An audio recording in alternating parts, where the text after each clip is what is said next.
It's AI the Anomaly, and I am in the field with the track stars, so y'all better stay tuned.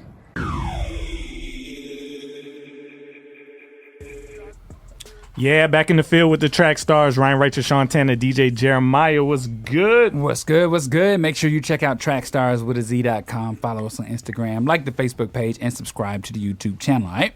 All right, so first of all, please pray for Jeremiah. He is not feeling well right now, so he's getting checked out. So please keep him up in prayer, like literally right now. Pray for him. So, man, but we got Jude filling in for Jeremiah, man. What's How up, you sir? doing? Some big shoes to fill in. Yeah. Okay. It is. But I'm a you size got 11. it. You got it. I believe in you. Appreciate that. I believe in you. All right, so we got a lot to get into today, guys. First of all, how are you doing, sir? Man, I'm doing good. Doing real good. Just another busy week, but hey, we are in here. Yeah. Yes, it's been a weird week. Y'all let us know in the chat, how has your week been? We care about you as well. We're also streaming live right now on Patreon, so shout out to everybody in Patreon as well. We got a lot of cool stuff coming that we got planned for Patreon. We put up probably about 4 or 5 exclusive interviews in the last couple of weeks, and we got a lot more on the way. So please go to patreon.com/trackstars universe and check it out, man. Join the team. We got a lot of people joining. But first we got to get into this. So Poets in Autumn. Yeah. You familiar with them? Yeah, so yeah. Jackie Hill, Ezekiel, all those guys. They're really good guys.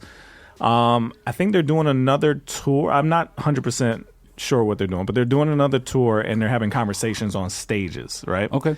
And they had a conversation about toxic male podcasts. So let's see what they have to say about that. Okay. Rising popularity of misogynistic podcasts and sayings that are being framed as being biblical male headship, and it's presenting male leadership as kind of this domineering kind of like, it's just given demonic, because it's not framing masculinity or leadership, I think, how the scripture does. And I think it's appealing to men who have really deep insecurities about what it actually means to be a man. And so what would you say to the question, what is biblical male leadership? Man, I think we've adopted the world's one-dimensional perception of what leadership looks like, and I think should not be a question in the church. We should not be uncertain about it. Why? Because Jesus modeled biblical leadership. And so we see a man that is consistent in forgiveness, and he initiates in patience.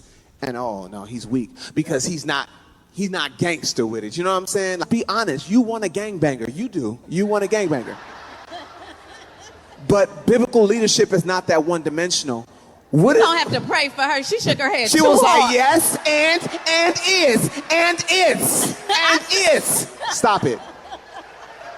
You don't want a gangbanger. Oh my God. Why don't you look for a man that initiates in the fruit of the Spirit? Kindness and humility, and willing to admit that they're wrong first, willing to be corrected first, and subject themselves to the scripture first. Y'all want a man that just tell you, sit down and shut up, and you're like, I don't like you. Oh my gosh. Me being a husband and me being a father, I think my manhood rests solely on me being assertive. Yeah. Me taking initiative. Jesus took initiative and traveled all the way to Bethany. He's being a great leader. But also being a leader means stopping and being vulnerable with the people that you're leading. Wow. And so what that did for me, it challenged me that when my wife or my children, my girls have a problem, God is not just only calling me to try to take all their problems away. Come on, bro. First, he's calling me to cry with them first. Wow. This is also ministry. This is also leadership. This, you know what I'm saying? And so for me, I think what Jesus showed me in that passage is that being a leader is balancing this beautiful balance of being both a lion and... So, a couple things here. First, Toxic Male podcast. So we got to talk about that. But also, a lot of people in our Patreon have been saying, man, we need more talks on leadership, leading as men, the right ways to do it in all different areas, in marriage and friendship and business, however.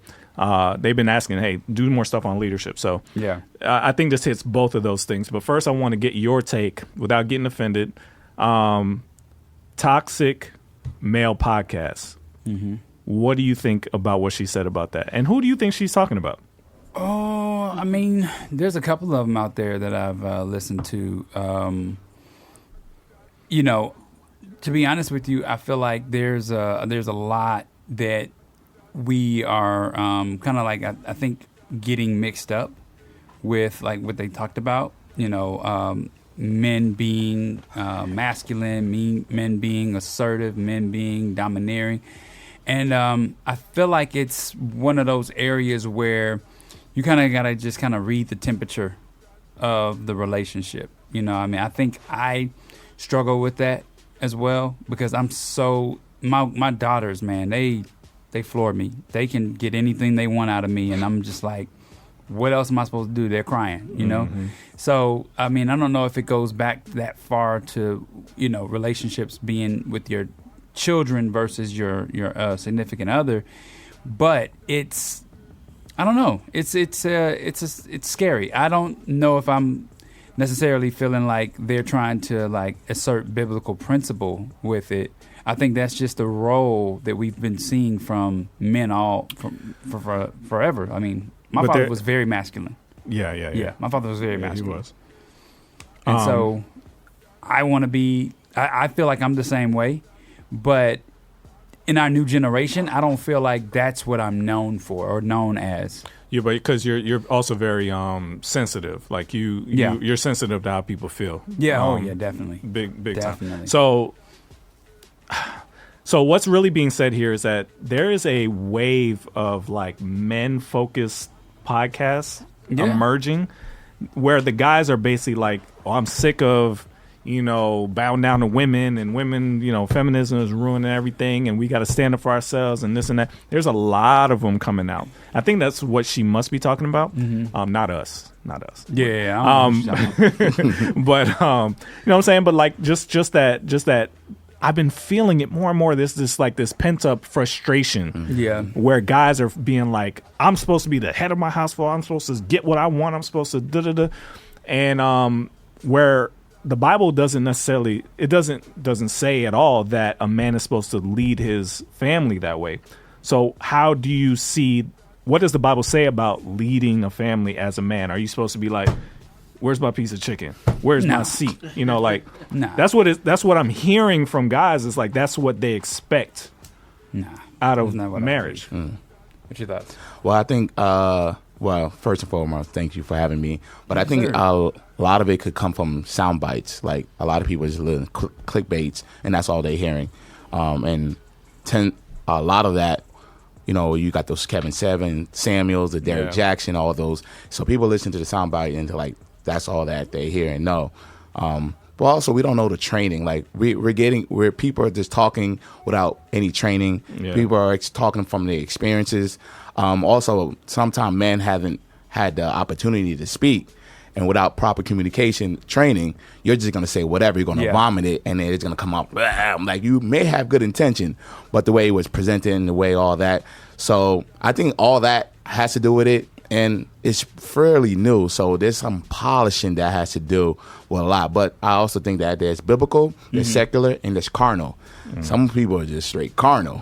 Some people might be secular, and those you guys are like more biblical based. So, but what's the appeal? Like, it's like so many of them. What's the appeal? What are people getting out of listening to Kevin Samuels and getting out of these podcasts where guys are just kind of like venting their frustration with women? Like, what is there must be something going on where guys are flocking to it. You know, one of the things I see that's very it's very common on TikTok and Reels is men doing the prank with the gold diggers. You know what I'm saying? Like, they pull up in an okay car, and then they try to holler at a girl, and the girl is like, "Get away from me," or whatever, and then turn around and see them get into the Lambo and was like, "Wait a minute, what did you say your name was again?" So, and I think that always sparks, some type of anger from a male community. Like, man, so she's gonna curve me if I don't have this and I don't have that. So I think that's one of the things I definitely see. You think it's guys that are passed over, yeah, that are I mean, frustrated. just to be honest with you, we were a milder version of that. We were a milder version of that because, and it's funny too. And I don't want to say this, out of turn, but it's funny because back in the day, Christian men weren't being sought after. We weren't popular. Now all of a sudden you've got a church full of women, and they're bringing in people to talk about how to find a Christian man and things like that. So it's interesting that those tables have flipped because we were, and when we first started, we were in the basement, right, venting. Listen, you know what I'm saying? The second basement. But were we complaining about? Okay, yes, we were. Yeah, but what were we Mm-hmm. saying? Were we? I mean, we were basically said some saying like the biggest issue is that we date these girls who feel like we're we're bland. We're boring. Yeah, we're boring. We're too safe. Right. Not aggressive enough. Yeah. This is okay for a lot of guys. I can't Sex excuse. before marriage was a big one too. Yeah. We got to go through this because if you want to see the villain origin story, this is how it starts. But yeah, so if you go back, we used to get a lot of flack from our sisters in Christ, because we would complain about things because we were frustrated that we were trying to live life for God. Oh man, this is a whole nother topic. Save this, the good guy syndrome, because women hate that too. Yeah. But we were trying to live our lives for God, right? Doing our best, staying pure, respectful, all that kind of stuff. And women told us to our face, "You must be gay," or you must be, you're not exciting, or stuff like that. And it was just like that does leave a scar on guys' hearts to where they're like, oh, I guess I need to be such and such. I actually heard Tupac say the same thing. There was a documentary footage of him saying, he was a nice guy, he was this and that, but girls told him he wasn't this and that. So he started changing to match what they wanted. I think a lot of guys go through that experience where you see the thug, you see the athlete, they getting everything they want as far as attention. So you're like, I guess I got to be like that. And then it's a cycle. So that is kind of the kernel of where I think that starts. But it's kind of grown now into where there's just this community of guys that are hurt, frustrated, and they kind of want their power back in their minds. Like, we got to take our power back from these feminist overlords. You know what I mean? That's how they talk. So, okay, so even though the wound may be real, how do you resolve that so you don't turn into one of these dudes? Well, another thing I'm seeing with these podcasts, and what I think is happening as well, is that you've got a great number of women that are successful. Yes. They're successful. And they're, the idea of, you finding a wife and her staying home and taking care of kids is out the door. That's done, and then it's just, you see them come home and you see them balance family and career. Yeah. So you're kind of, I think in some way they could be a little jealous. The guys? The guys could be a little jealous because women are now exerting these superpowers. Super mom, super wife, super executive, you know what I mean? And so you're kind of like sitting back trying to think about like, wow, where do I come in at? Where do I fit in at in this situation? And Jeremiah's Entertainment Report talks about this as well, where he and I watched a clip, and I got something totally different than what Jeremiah got from it. Talking about Tyler Perry? Tyler Perry. Okay, we'll talk about it. Yeah. I felt like he was advocating for the bus driver, right? Situation where... we'll talk about it later, but yeah, Tyler Perry has a clip. We'll talk about it. And so I feel like that's okay. That's okay. But where we are right now with this toxic male, podcast thing is, I think it's the thing about podcasts is that they are unfiltered and uninspired books, right? A podcast is a book now. Yeah. And so you might be reading a book that's just completely not for you. And but even if, left. Yeah. But there's just such fervor for it. Like, there's so many guys that you would feel like you agree with completely, but they just gravitate to these things. And what's unfortunate is that I think the guys that are doing it, they saw how successful Kevin Samuels was with that kind of like harsh, keeping it real. I'm gonna just tell you what it is. You a 6, you a 2, you know, that kind of attitude. And they've duplicated it, and they saw how successful it was, where not just men enjoyed it, but it seemed like a lot of women enjoyed being talked to like that. That is the weirdest thing to me. So I think they saw an opportunity, and they capitalized. And now there's so many duplicates of his attitude all throughout the world. Yeah. Or you get the opposite, where you get the Jacksons who try to do the opposite and appeal to women and be like, no, you're loved, you're beautiful, I'll do whatever you want, you know. And it's like you're taking advantage of them too. You know what I mean? Yeah, Like, because you're trying to slide. in you're the just DMs trying to when you appeal to find the them, right and one. it's not honest. But So, even with Kevin Samuel, he started off talking to men only, building them up and all these different things. didn't work. And then it didn't work. I'm like, work. so he had to be the jerks, and that caused more attraction. Yeah. And typically in this world, it's, you know, those entertainment conversation will bring more viewers. And Yeah. You know what surprised me about Kevin Samuels was the amount of people, and maybe this is, I mean, I know he did a lot of it live, but the amount of people that accepted what he said. yeah, Like the they women were wanted like, to hear it. Yeah. so I'm not a 8. He's like, nah, baby girl, you're a 2. You're Well, you're a lot of them. And he was there. A lot of them disagreed. A lot of them fought, but they still presented themselves to be judged. It's like, why are you doing that? Yeah. And you know you had to pay to get on the live? You did? You had to pay. He wasn't just picking on anybody. You had to pay him, Wow. and then he'll People were paying to get Paying. roasted. Wow. paying. Well, That's crazy. Consultation. So like you said, okay, if it's lucrative and Mm-hmm. all these podcasts, like the Fresh and Fit guys who kind of just got canceled, they lost their monetization on YouTube. But they were another group of guys that were like real toxic, like telling guys this is how it needs to be. Women need to be like this and that, and it works. It works. So how do you combat that when it works? You know, like he said, Kevin Samuels started encouraging guys and challenging guys to be better, right? Which was logical for what his brand is, but nobody cared. Well, So the question is, we're trying to do that, yeah. but if nobody cares, then people are tempted into But doing so, the other thing. Unfortunately, that works in a single lifestyle. It Yeah. doesn't work in a married lifestyle. Yeah. you mean the domineering man Yeah, doesn't work when exactly. you actually get married? No, when you get married, that It doesn't does work. not. It doesn't. So if you're a single man, then I mean that works. I mean that's what women unfortunately like. You don't to actually hear. have to Yeah. deal with the Right, consequences. You just move exactly. on to another one. Yeah. But I also think that to get it in Galatians 6, it's talk about don't be weary in doing good. Like if we're doing good, try not to be weary, just to appease to the road that is wide versus the road that is narrow. So you know it's not meant for everyone to walk. I mean it is, but not everyone's going to be able to walk that narrow walk. And if we keep attracting ourselves to the wide that is on the road that is wide, you're going to fall off eventually. But you know. That's what it talks about being a believer. Like it's not for the faint of heart. Yeah, It's not. Yeah.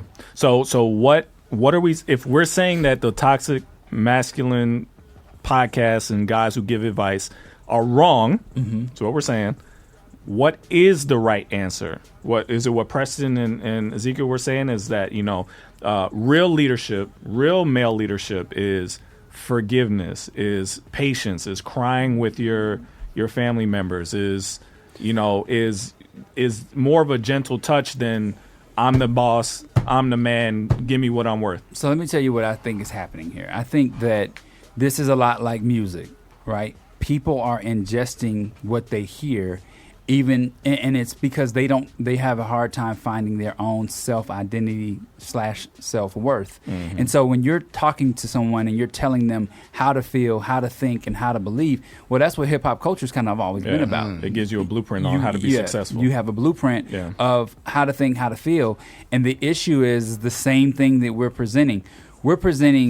It's the same thing. It's the same way we present Christian hip hop. The world doesn't want that because it has a message to it, right? Yeah. So the same way they don't want to hear us talk about what a real man is because it has a message to it. Yeah. It means you have to change in a way. You have to change what you're thinking, change what you're doing in order to come up to this level. But if it's modeling success, I just have a question. How many of these guys that you guys listen to are successfully, happily married? Was Kevin Samuels married? No. Was No. Fresh and Fit guys married? I don't know. Like, we're married. Yeah.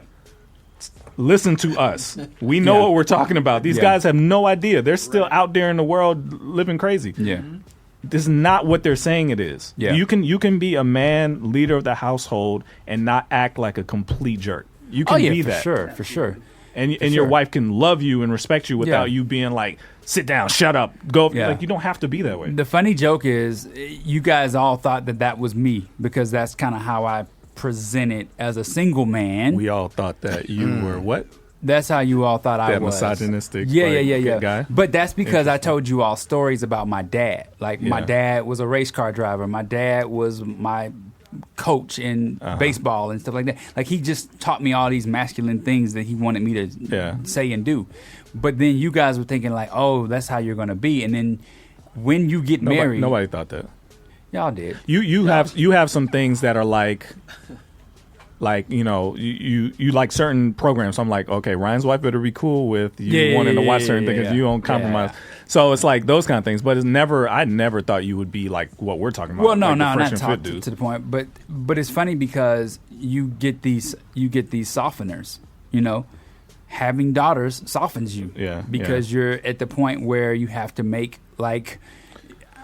You got to show emotion now because they're you have looking to die for daddy. to yourself. Oh my God! Well, that's you what have to marriage die is. to yourself. Like That's what marriage you could go in, you could go in with this attitude of I'm the boss, I'm the man, I'm the head of the household. But man, you'll be set right real fast. Let me give you a quick example of how we caved. Right, I took my kids to the store because one of my daughters got good grades. So when you do one for one daughter, you got to do it for all. So I took them to the dollar store, like it's the only little thing we do. And one of my daughters, I left my wallet at home, so I was like, I'll go home, get my wallet, come back. I'm not bringing you all back because this is a chore, right? Going to the dollar store, then y'all pick stuff out. So I put everything at the front. By the time I got back, they had already put the stuff back. So I had to remember by memory what they had. Yeah. Right? So this was last Friday. So between last Friday, my daughter was crying about one of the gifts she didn't get, one of the toys she didn't get, right? Between last Friday and Saturday's show, my wife and I both went back to that store looking for that doll.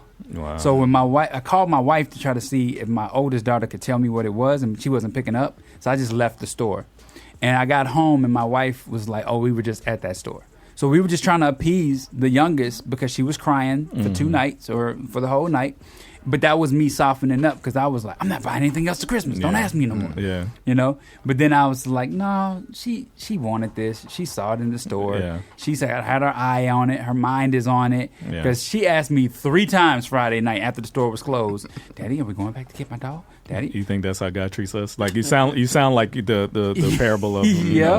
like Pretty God, much. if God will do this for yeah, it sounds just like that. So, but we ended up softening and caving to let her get this doll because it was all on my mind. I was leaving the show last week and I was like, I'm stopping by that store to get that doll. I'm not going home and having that So conversation. real quick before we end, Eagles to the Grave said, you're married before 2010, right? Way different ball game, No, fellas. we weren't married before We weren't 2010. married before 2010, but close.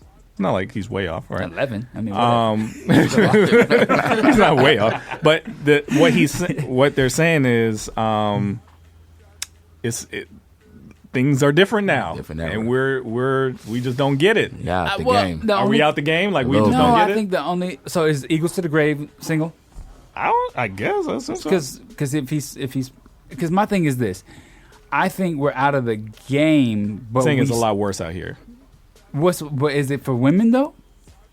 Are the women worse? I don't want to speak for it. Okay, so I can assume a lot. I'll tell you this: I've been watching a lot of the Harley initiated guys ever since D1 went on, right? Yes, your favorite podcast. And I was listening to. I told you guys about these 2 young ladies that were on there, social media influencers, and they were trying to talk about how they like not so much trick guys, but give them tests. Mm-hmm. If you're giving me a test, we got a problem. So yeah. So that's what I'm assuming they're saying. Yeah. Eagles to the Grave is that women and men are different. I'm assuming women are different out here right now, and it's a lot more difficult. Y'all tell me what you mean by that, and we'll address it on the show. But okay, yes, we've been out the game for a while. So you have to explain to us what's so different. What do we not get? And we'll talk about it on here. All right. Let's get back into it. You in the field with the track stars, Ryan Righteous, Sean Tanner, DJ Jeremiah. Let's go. Hey, I know how hard it can be. I'm an artist as well. And whenever you release a song you think is dope, you're like, man, this is going to be the one. You have to go through the process of marketing. That's the hard part. That's when it really, really, really gets serious, right? Because even if you got a dope song and nobody knows about it, it's going to be a flop. So if you know the process, that means you got to go to each website, follow their submission rules, email them, do whatever they need you to do one at a time. These outlets do not like to be spammed. They do not like to be put on BCC lists, email spam lists. But never fear, we have come up with a way to solve this problem. We created something called the Single Maximizer. Single Maximizer allows you to fill in the details for your song one time, and we customize it for each outlet and send it out to all of them for you. Not in a mass email, not as spam, individual emails customized exactly what they asked for in their music submission guidelines. It's an amazing tool. We use it for ourselves in our own music, and we're trying to share it with you guys. So go to trackstars.com/single maximizer. Take advantage of it right now. It's an amazing tool. Check it out. Let us know your success stories. Tell us what works. Trackstars.com. Go check it out right now. What's going on? It's your Angie Rose, and if you didn't know, you're La Familia, and you're in the field with the Track Stars.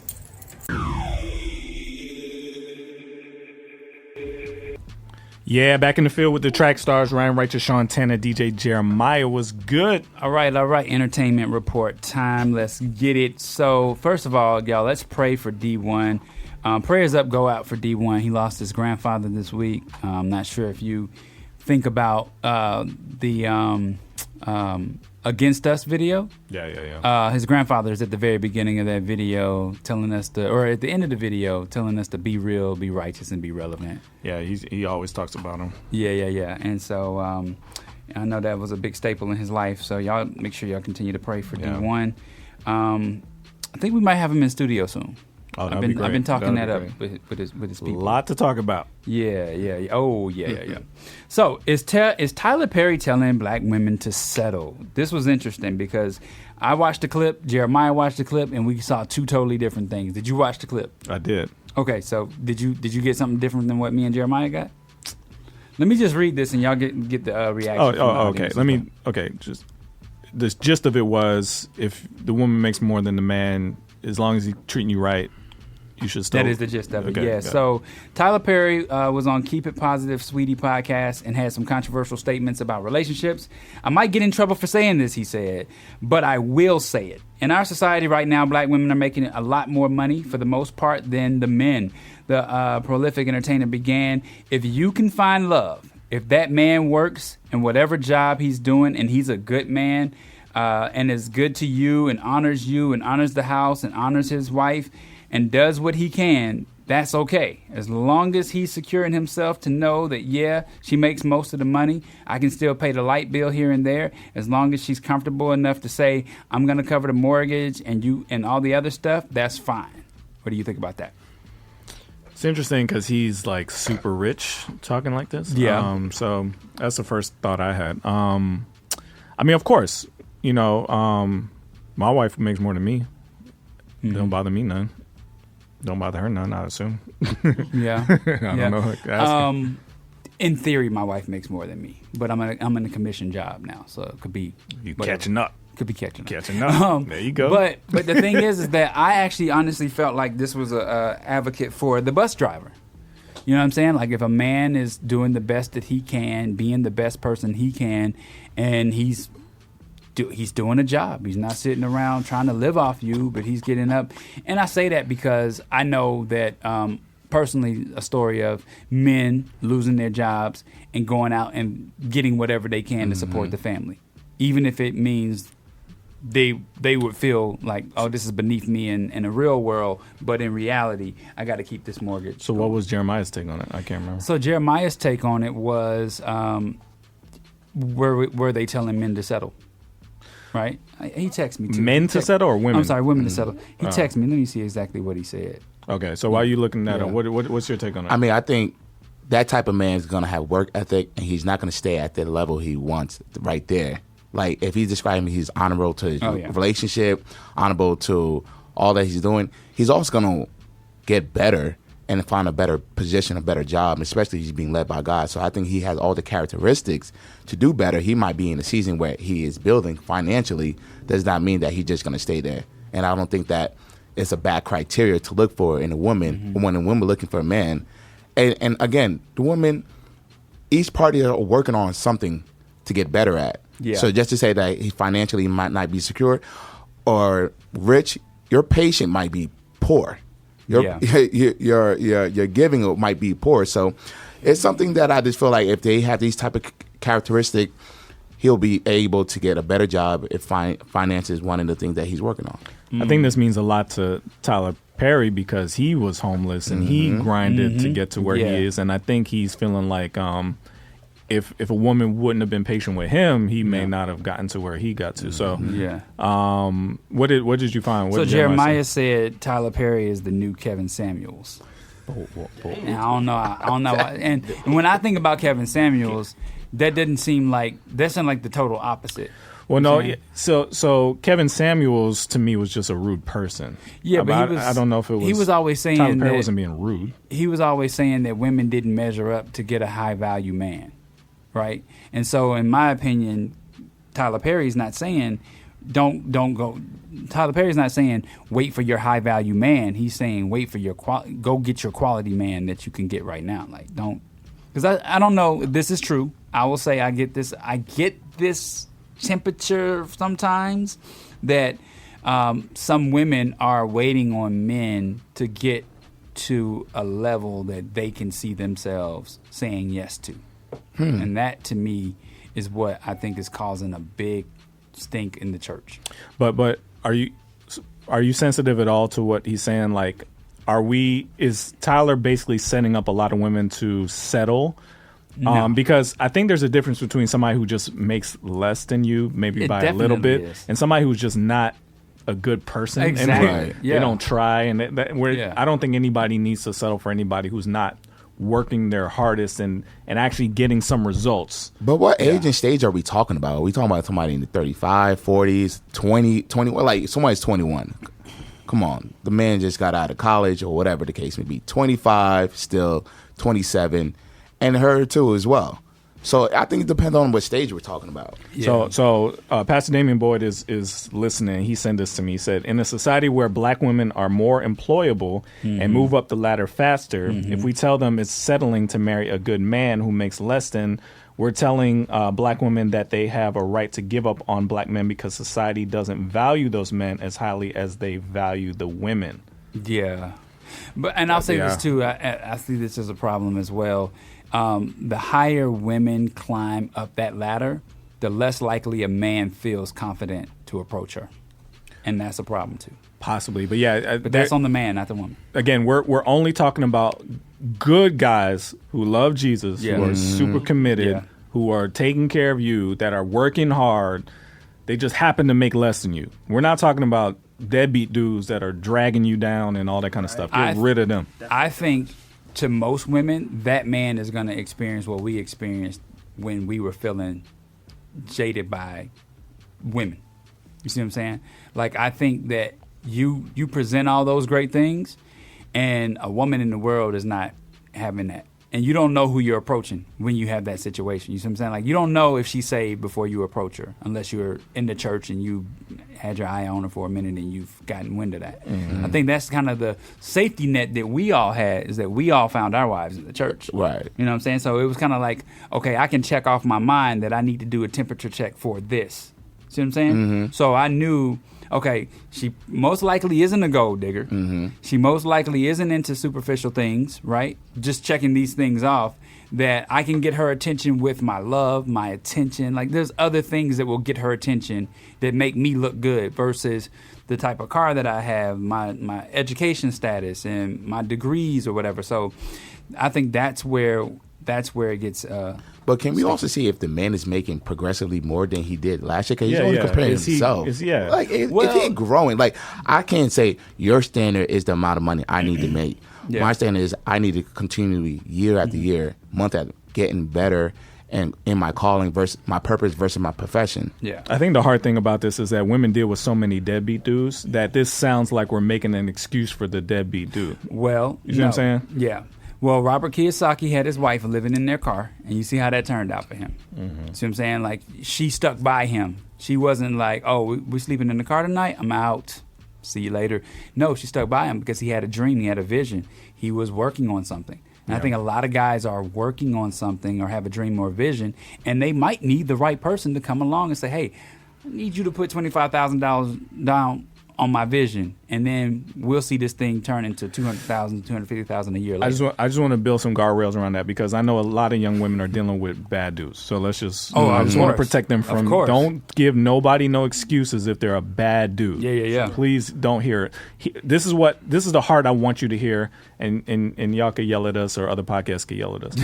But I think what a guy who is legit is saying is, that belief in you and your vision and what you're working on means everything to us. It means everything to us. And if there's any sense of impatience or looking down on us just because we happen to make less, could really, really stunt our growth and development because it hurts. Yeah.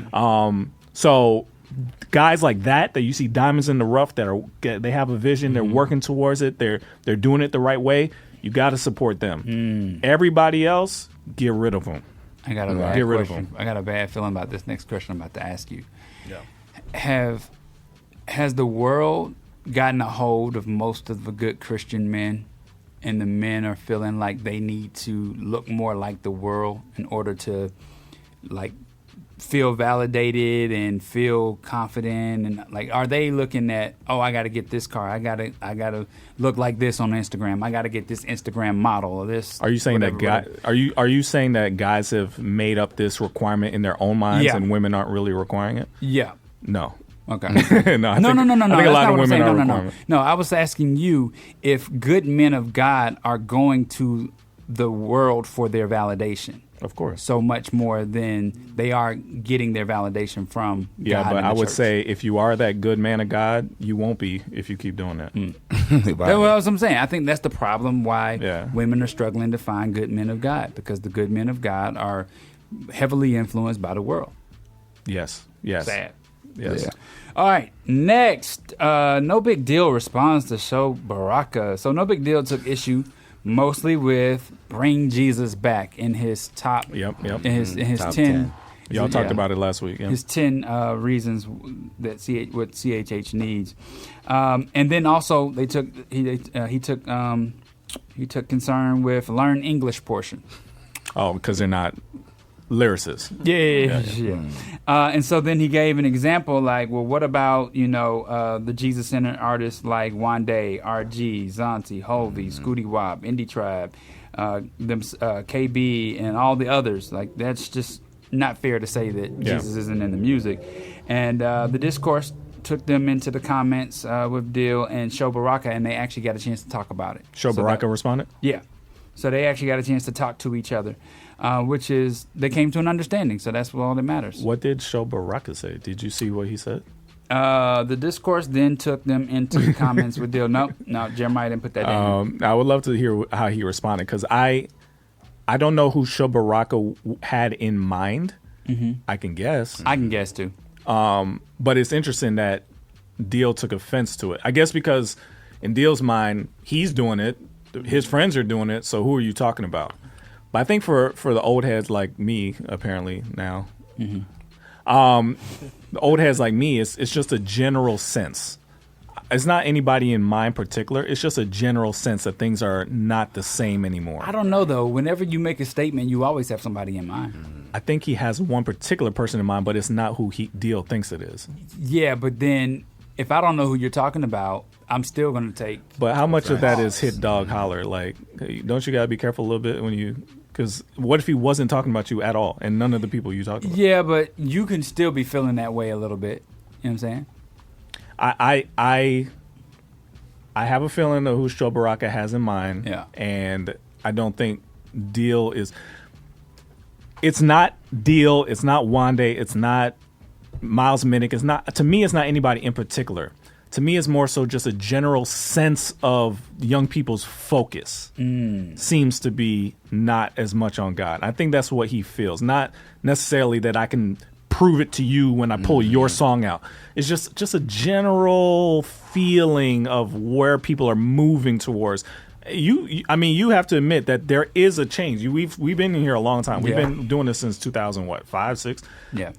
There has been a shift. Now, when you look closely, they had the same problems as these kids have. Yeah. They had the same problems. They just hit it better, right? Yeah, yeah. But there is a general sense that their things are changing. I think that's what Show is speaking to, not necessarily. And I don't even think he's just talking to Christian artists. I think he's talking to music in general, that lyricism is not as important. Deal is a bad example because he's a great lyricist. Yeah. So he's like, he ain't talking about me. Yeah. It's like, okay, yeah, you are good. But not everybody is good. There's a lot of your friends ain't as good as you. So you know that, right? So it's a general feeling. I don't know if he'll accept that. But I want to see what Show Baraka said back to him to squash it. Because honestly, I was surprised that he was offended. Yeah. Because obviously it's not him. You know what I mean? Yeah. And the comment section this week, Tadashi, Dead or Alive Part 1, Elohim, Elevates, Spencer for Hire, Fell in Flight, D-Lane, In My Own Lane, Single, Stephen Malcolm, Cardio, John Keith, Bobby, Caleb Gordon, Yesterday Is Gone, Ty Lynn, Chosen, Truth Bill B, on Untitled, Mike Wise, Flight Night Cypher, Flawless, Real Talk, Revelation, Ehud, Jack Rip, Prove 'Em Wrong, and the Milk and Feel Good playlist. Y'all go check them out. All right. Jude, tell them a little bit about yourself, man. Tell What's them up? what you What's do. up? Well, my name is Jude. I'm the owner of Buff Believers United for Fitness. Did you know that Christians are 30% more overweight than any other religion? Young Really? adults who attend church once a week have a 50% chance of becoming obese. Leaders are 76% more overweight than the congregation. And Georgia ranks 50 out of 51 state in mental health assistance. Wow. So what I do, I provide faith-based fitness training for churches. I also have a gym that provide not only physical training 101, but life coaching for free and spiritual development. Because getting in shape is more than a physical journey. We believe in 80% nutrition, 20% fitness, 100% Jesus. So I just kind of bring faith and fitness together. The church often talk about faith, which is biblical, family, finance, and fellowship, but we don't talk about fitness enough. And one of the ways how sin entered this world is through the choice of food. It was the choice of food that got sent into this world, and to this day, it's the choice of food that we're eating that's harming our body.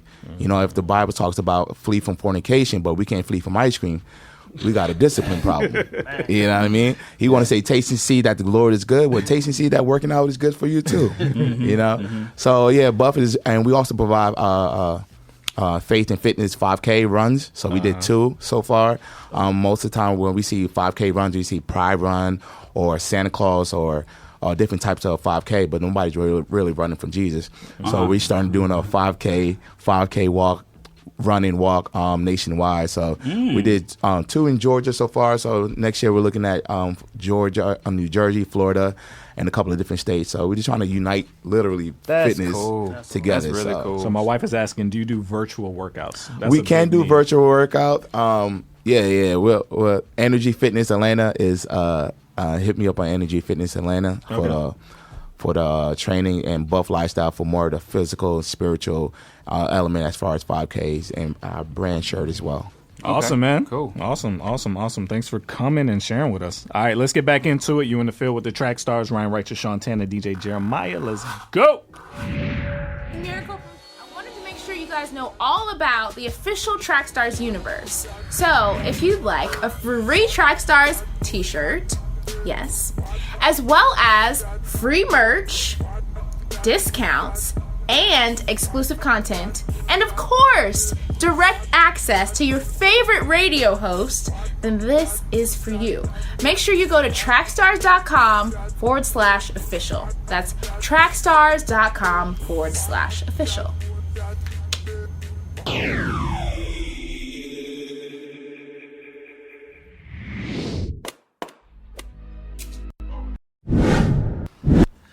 Yeah, back in the field with the track stars, Ryan Righteous, Sean Tanner, DJ Jeremiah. Was good.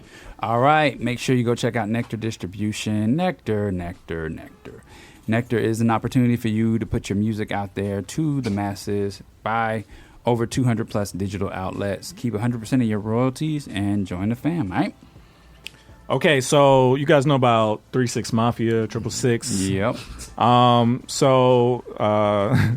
So they were on the Breakfast Club, and the topic came up was 666 demonic? Yeah. And this was the response. I know you to say that the music that you guys put out, how bad did that affect y'all? Man, the music, to me, the music. I mean, I'm a church man, so I looked at this like, there ain't no devil worship. Ain't nobody, what I'm saying, worship no devil, touching a Ouija board or whatever y'all think it is. No, I just looked at it like, hey man, it is what it is. But I felt like we had to clean the name up, so we changed the name to 3-6 Mafia. Because I felt like everybody was scared. Record label was like, I don't know, man, I don't know. We might want to sign, we might don't. So it was whatever, man. We changed the name up, and then things started coming together. You even say in the book how that the 3-6 Mafia thing, the devil worship thing, was kind of a gimmick. That's what I felt. You know what I'm saying? I didn't see nobody worship the devil, so I just looked at it like a gimmick. I didn't look at it like it was really worshiping the devil. You know what I'm saying? But I mean, like Memphis was a dark city, so it was a dark time. So 666 Mafia was perfect for that at the time. You know what I'm saying? Because Memphis is still dark, but it was like it's crazier now than back then. But that's what I'm saying. I was coming from that, so it was cool. But then like later on, we started making more music. A couple more. I think we brought this album out called The End. We had changed everything. We went from 666 to 3-6. And it was better. Our sound we stepped our game up on the sound. We had a couple of records on there that was a little bit more radio friendly. Nobody want to play on radio, so we had a couple of records on there radio friendly. So yeah, man. So do you guys remember when they changed from 666 to 3-6? I do. Did you know it was for that reason? No, I thought it was a play on words. I thought we were saying 666 at one time, and then they just went to 3-6 because it still means the same thing. You remember this? Yeah. So okay, I definitely remember that change, and I did suspect it was because of that. What's interesting, what's our guy that left 3-6 and became a Christian rapper? Mr. Dell? Mr. Dell, yeah. So yeah, we heard a little bit of his story as well, where he said he had to leave that and kind of find God. He was a producer at the time, I think. This is interesting. My experience with them is I remember them as a kid being like, why are they claiming this thing? So if you're not familiar, I assume all of you guys are, but if you're not familiar, 3-6 is the mark of the beast described in Revelations as a way, to claim your allegiance to the Antichrist, and if you didn't get the mark, you weren't going to be able to do certain things like buy food and stuff like that. So it was a way to kind of separate out people who are still believers in Christ during the end times, and then they'll be killed and hunted and all that, right? So it has a very demonic connotation to the number. So when they chose it, I'm like, why would they choose that? You know what I mean? And we always come in here and we speculate, well, at least me speculates that are these people just trolling us? Do they really worship the devil, or they just think it's funny? You know what I mean? Like, why would you willingly take on such a demonic persona? Yeah. Do you think this means that they felt that way about it, or is he lying? Nah, I mean, first of all, I have some. We have a close mentor that's very close to 666 from Memphis. That's not what they're on. They were never on. They were never on. They were never on that. Yeah. So this is. I think he said he was a preacher's kid. Yeah, and I've met Juicy J. Why would they do that as a preacher's kid? Why would you want that on you, even if you're just playing around? It's clickbait. It's today's clickbait. Everything is to get you to click on it, get you to notice it, get you to see it as different. And it works so well. It works so well to tell people to go in the opposite direction, and then you pull them in that direction. Yeah. And you know what I mean? Like, it's like the whole, I talked about it last week, Doja Cat. Yeah. Right? You have a song called Demons. Yeah. But you got 30 million views on it. So why that's what I'm do you saying. have 30 million views on it? You see what I'm saying? Are these trolls? Are these ways to just rile up Christians to get attention? That's what it always feels like. And is it possible that they don't know what they're playing with? I think Christians buy into it. I think they're buying into it. I can't tell you the number of people who say Beyonce is just being Beyonce. Don't listen to all that. We get the comments. We get the comments on our videos. Yeah. Yeah. So it's like they buy into it. They believe that, and I'll be honest with you. I felt like the Beyonce crowd when I came in here and defended the "I'm Every Woman" song. When I was like, it's just lyrics. It was Whitney Houston. It was one of her best. Why would CeCe Winans be so a lot of people against it. Yeah. They ignore lyrics, and especially then they did a song together eventually, right? And so the thing is like, were you against just being in the video with the lyrics of the song, or are you against the person for doing the song? Because so I think you're saying the right thing. Like a lot of people ignore the seriousness of what they're doing spiritually because of nostalgia, because it works, because of things like that. Just yesterday, a song popped into my head. I wish it was my wife on here. What song was that? It was the one where it's like Lisa. If I take you home tonight, would you still be in love? That song, you know what I'm talking about? Mm-hmm. And I was playing it because it popped in my head, and I was like, I ain't heard that song in a long time, and I played it, and I was playing it around my daughter, and my wife was like, why are you playing that around my daughter? I was like, I don't know, I didn't even think what she meant. You know, like the lyrics are very clearly not good. Yeah, but it's just it goes into the space in my brain it's just old music. You know what I mean? It doesn't mean anything. It's like, wow, like we really ignore how serious some of these things are, and like I don't want my daughter thinking about that at this age. So it's like, oh, cool. Yeah. I think sometimes when we listen to music, if it serves us, it's like, all right, cool, whatever. But even with 3-6 Mafia, I Get Fly, in the background, it's just say, Lucifer, he's our king forever. I don't know if he ever kept that. Yeah, he says he's our God, he's our king. Yeah. Like that. Who's that? He's our God, he's our king. It's the I want to get stay fly. I'm gonna stay fly. Yeah. He says that in this In the background. He's our king. Why would you But play see, here's with the that? thing. Here's the thing, though. That's so crazy to me. People debate those lyrics, right? They I've say heard he didn't people really say say that. he's our God, he's our king.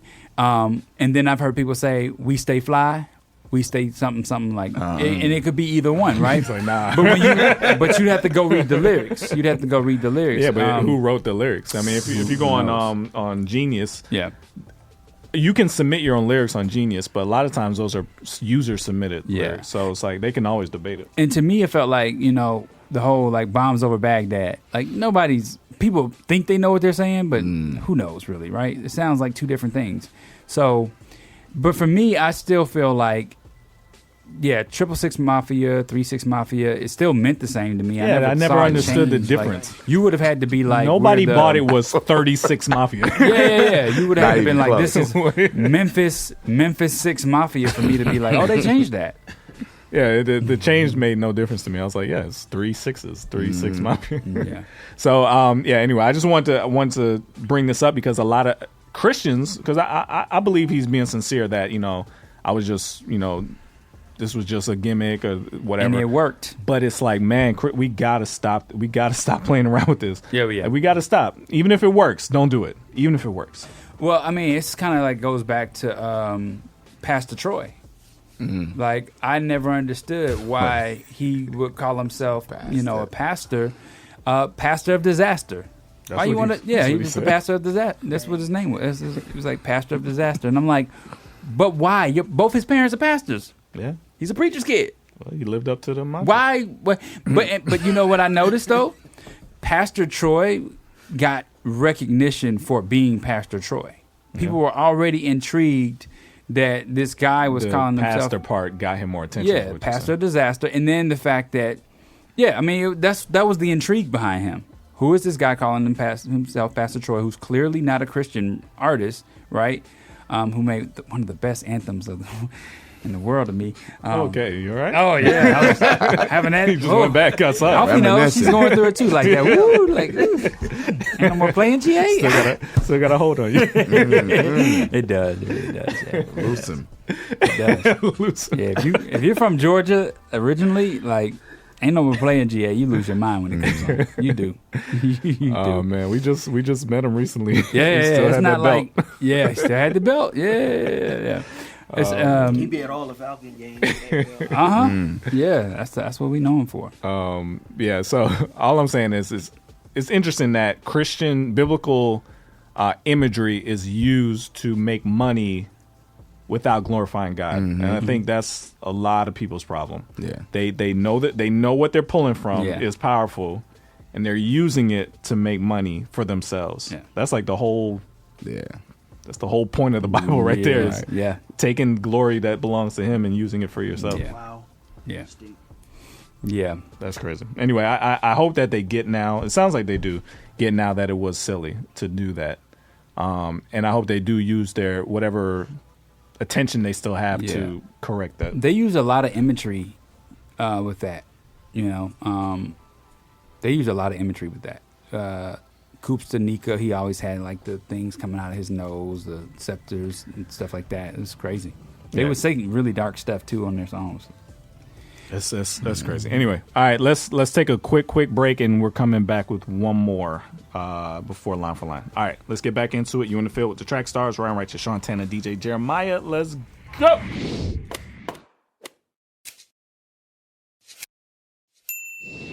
It's your girl Drinking Soul, aka Bars and Baby Hairs, and you are now in the field with track stars.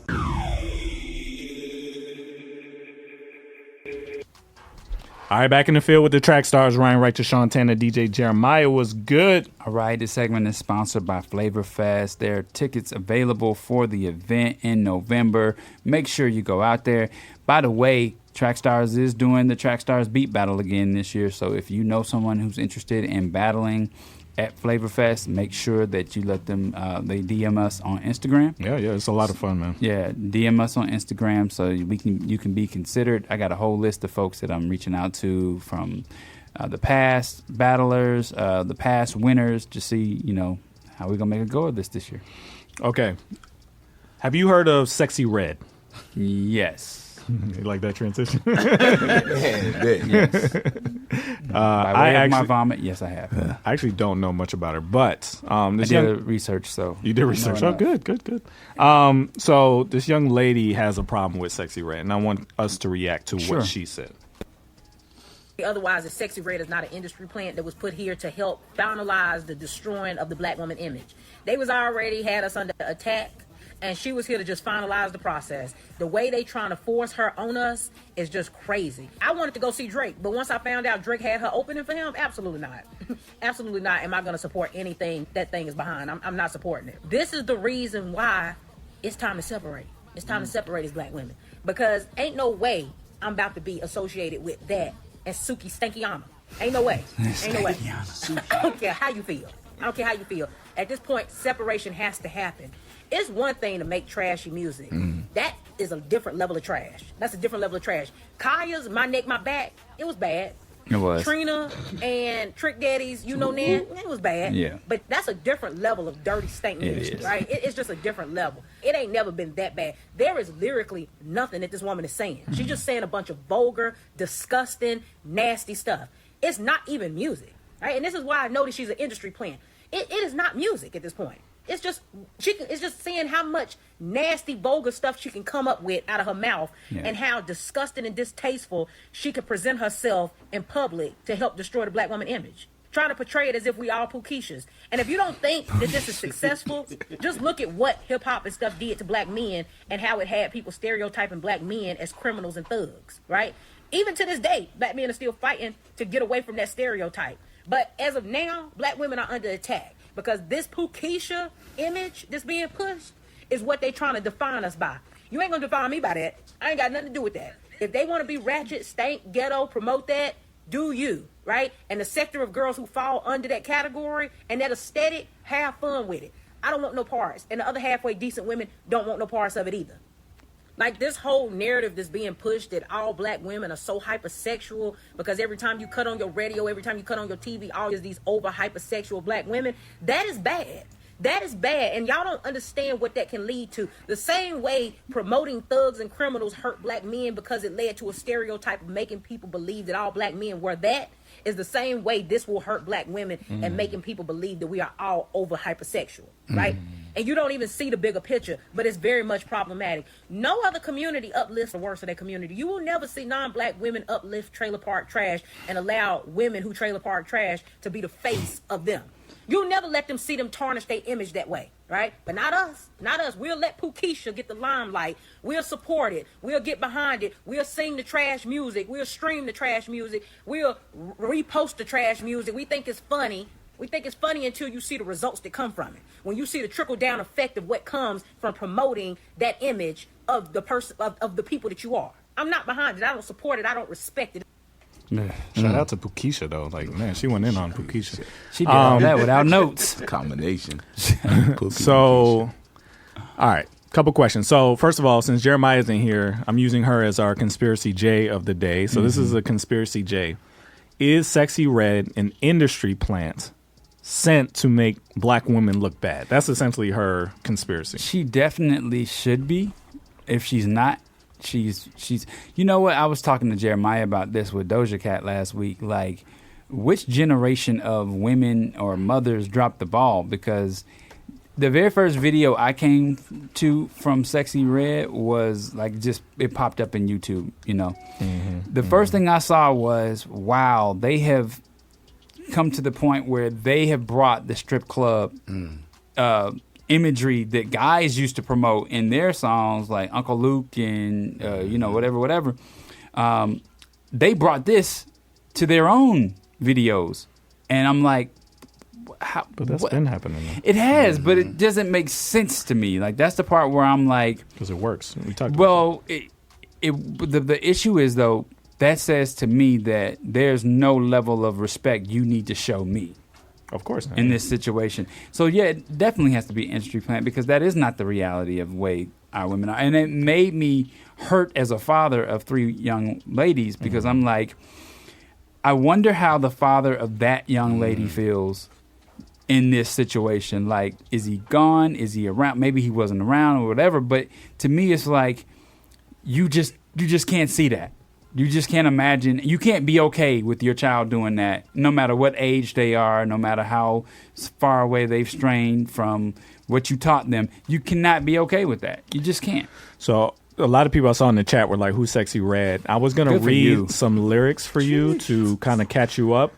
But I literally can't. Yeah. Every single line has something I can't say on here. Yeah. So, yeah, it's bad. It's bad. And I haven't heard her. I saw like 2 seconds of the award show where she was talking about what color of her body parts. Yeah. I was like, wow. Oh, wow.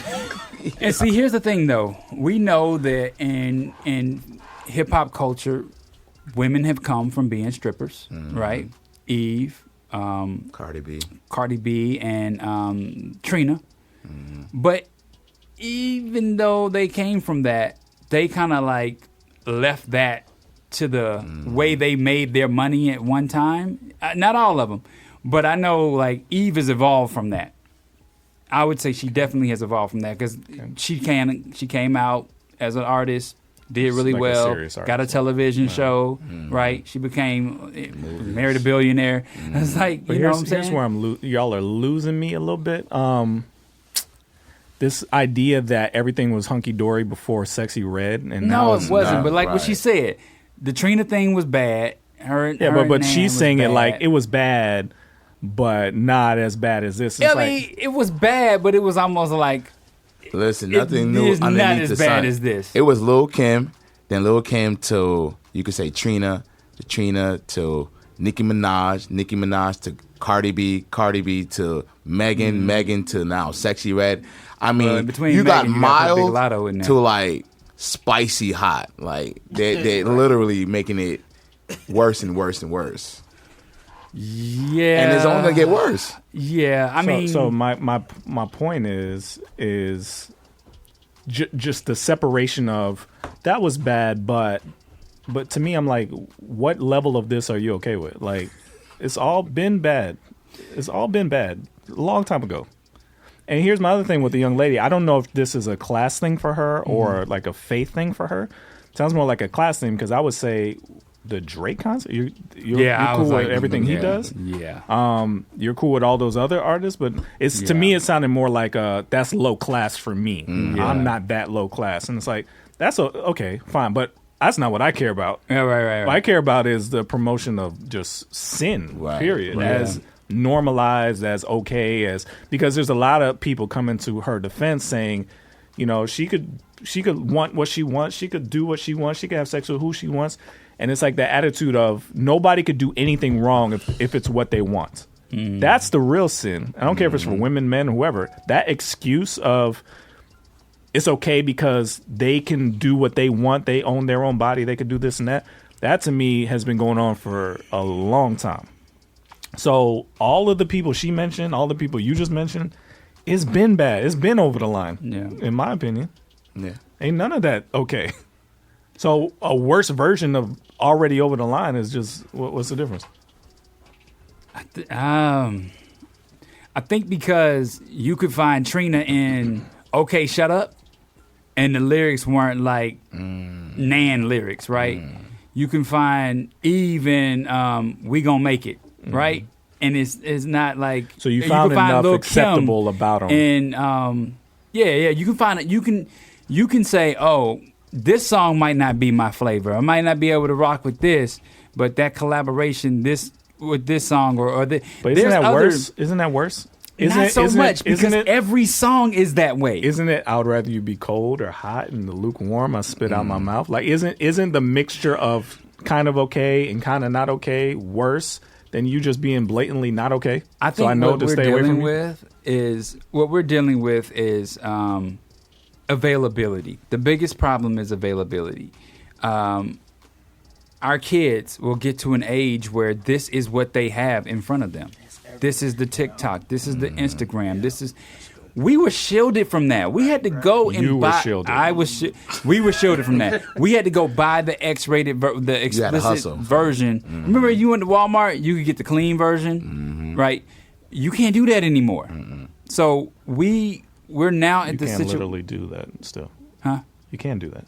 What I'm saying is, you don't have to do that. Like, it wasn't available. The explicit version was not available to you on a stream where it is now, right? Okay. When I was back buying CDs, I think the worst CD I ever bought that had the worst lyrics on it was Mace's Harlem World. And it was just a couple. He's just not good. Oh no, he's great. This is amazing. The worst lyrics. No, because they had songs on there were like, Bad Boy was gross. Yeah, it was super gross. But what I'm saying is, like, I can listen to the other songs. You know what I'm saying? There was other songs. I could skip those. So isn't the mixture worse? What? Isn't the mixture of, if you can give somebody an excuse of, I could listen to them sometimes because sometimes they make God's plan. Isn't that worse? Yes, it's worse because you're still not being like I told you, the biggest issue with Christians is that they still are supporting everything that the world does. That's the biggest issue. And so you're listening to God's plan, but you haven't moved away from God's plan. Yeah, but I'm just saying, like, to me, the artists that have more potential to harm my daughter's developing mind are the ones where half of the time it's okay and half of the time it's not okay. Because then how do you know when to say no or yes to whatever that person does? And you just build a relationship with that person because you know in their artistry, they made some good songs. Yeah. Whatever. You could say like R. Kelly, like, oh, you made some, then you're like some question of decision or even music. You're like, I don't know if I could rock with that. But yeah, I can see what you're saying. You see what I'm saying? Like that, to me, the mixture is a little more confusing. I know 100% no, you cannot buy Sexy Red. It's clear. But then when somebody comes out that's like a Chance the Rapper, where I got called by my aunt and said, did you hear about this Christian rapper, Chance the Rapper? It's confusing. You see what I'm saying? Well, my take on it is you can't listen to any of it. That's my thing. In my household, we only listen to Christian music. We don't listen to none. Well, okay, all right. Yep. But what about Marvin Gaye? All right, I was going to say that's secular. That's secular versus carnal. Wait, no, we don't. About to say. But what I'm saying is, Bruno Mars, like the old school stuff had it in there, but it was like I was listening to some old school stuff. Like I'm listening to some Isley Brothers the other day, right? It's bad. There, but you didn't notice it because we didn't call the body. You didn't notice it. You didn't notice it because you didn't call the body language out. You see what I'm saying? There was a lot of the body. I'm sorry, the body parts out. Like that's the part that's different. They're calling out the body parts, whereas you're alluding to the body parts in this situation. The only difference is that they're just more crass. Like it's just more crass, but it's the same thing.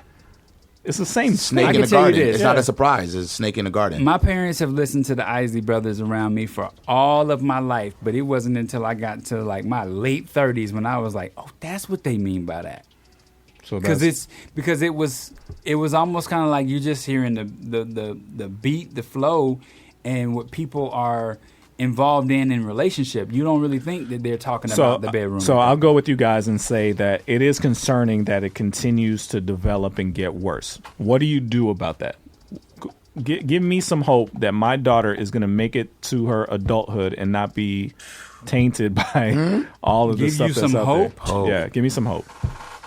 Oh, I'm not joining that party because my thing is Jerry. my issue I is got a granddaughter. I'm in the same boat you in. Is it possible for my daughter to make it to adulthood without being corrupted? Can I be honest?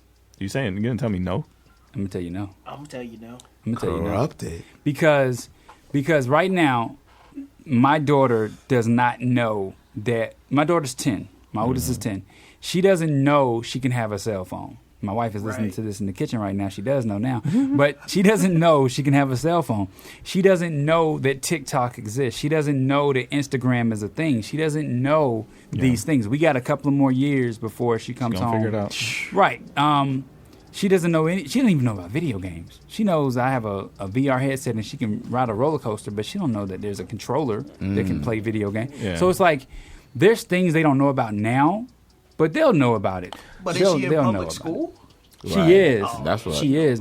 She is. But my daughter is not the type of person that does what everybody else does. She likes what she likes. So I would say this. To answer my own question, no, it's not possible, but that's not necessarily what I want either, right? What I want for her to be able to do is know that stuff exists, make the choice to avoid it as much as possible, know why she needs to avoid it, not just because I said so, because her love for God. And because I don't want her to not know evil exists. Right. I want her to know evil exists and choose God. That's more important than just not knowing it exists, period, right? So, especially now, this conversation is making me very uncomfortable. Yeah. It's sad. Wow. But at some point, I'm not saying now, she's 4. But what I'm saying is in high school, that age, she's going to be exposed to things that I and my wife don't want her to know about. But I want her response to be, after building up in Christ, to say, I see you. I want that instead. That's the real victory. Not that I'm gonna shield her from every possible thing. So then when she finally has to go out, she's gonna be defenseless.